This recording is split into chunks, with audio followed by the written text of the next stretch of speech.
جوان 27 کەسا باوەرم نێوی جوانە ئەندامی هەیڤا سۆر بوون بەلکی پچی زلێترژی یعنی ئەندامی هەیڤا سۆر ئێگۆ ناف کەرواندا بوون و ئاستانگین ji بۆ لۆگایە هەیڤا سۆر çi qasî ئاستانگî pêk hatin çi qasî yanî teng kirin got ev alîkarî nekî ji xwe alîkarî we jî dosya xwe daxuya kirin 305 ton ard bû û 6035 selên غذائي و paqişkirinê yanî pakêtên paqişkirinê û ên xwarinê bû ewana 16 erebe bû û her wiha ambulansekî jî wekî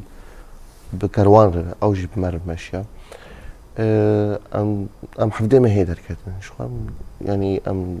giyan wê deke û em çûn ew kerwanê we çi qesî dirêj kir dirê dem bêjin hetan got min giyan ciyê xwe teqrîben 36 saet dirêj kir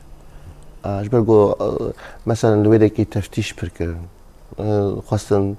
bêjin ka çi di van seyra de ne ew hemû tişên got me kom kiribûn vala kirin yanî astengên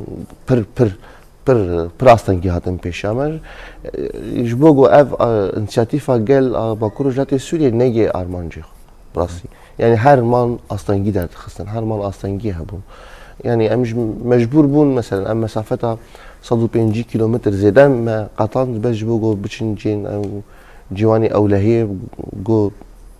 seyre û barê me vekin û lê binerin yanî gişta nexistin ama bar vekirin yanî ji ortê mesela ji bo jî belkî gelek ziyan giyan ew pakêtên xwarinê giyan pakêtên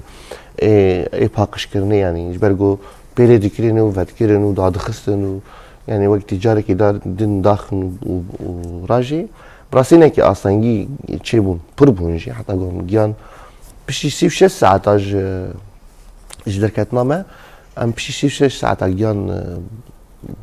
gundekî gundewarekî girayê bajarê Ceblê bû jê digotin Serê Kaniyê Nasîr Eynî